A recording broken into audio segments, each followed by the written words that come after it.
তো প্রথমে সবাইকে জানাই ঈদ মোবারক। তো আজকে ঈদ সকাল সকাল গোসলটা সেরে নিয়ে নতুন জামা কাপড় পরে মসজিদের দিকে রওনা দিচ্ছি। তো মসজিদে চলে আসলাম। তো আজকে কোরবানির ঈদের কারণে জামারটা একটু আপনার সকাল সকাল হয়ে গেছে, 7টা বাজে। তো অনেক মানুষ চলে আসছে, কিছুক্ষণ পরে নামাজ অনুষ্ঠিত হবে। তো এটা হলো বাংলা বাজার আহসানুল্লাহ মসজিদ। মসজিদটা অনেক সুন্দর এবং অনেক বড়। আলহামদুলিল্লাহ ঈদের নামাজটা শেষ করলাম এইমাত্র। তো শেষ করে বাড়ির দিকে রওনা দিচ্ছি। তো বাড়ির দিকে যাব। ভিডিওটি স্কিপ না করে পুরো ভিডিওটি দেখুন। আজকে আমরা সারাদিনে কি কি করি এবং কোথায় কোথায় যাই, তো সম্পূর্ণ ব্লগটি আপনাদেরকে শেয়ার করব।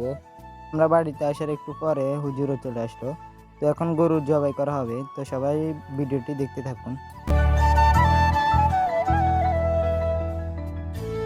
তো এটাই ছিল আজকে ঈদের ব্লগ। তো পরবর্তী ব্লগ পেতে চাইলে ইউটিউব থেকে দেখলে চ্যানেলটি সাবস্ক্রাইব করে যাবেন, আর টিকটক থেকে দেখলে পেজটি ফলো করে দিবেন, আর ফেসবুক থেকে দেখলে পেজটি ফলো করে দিবেন।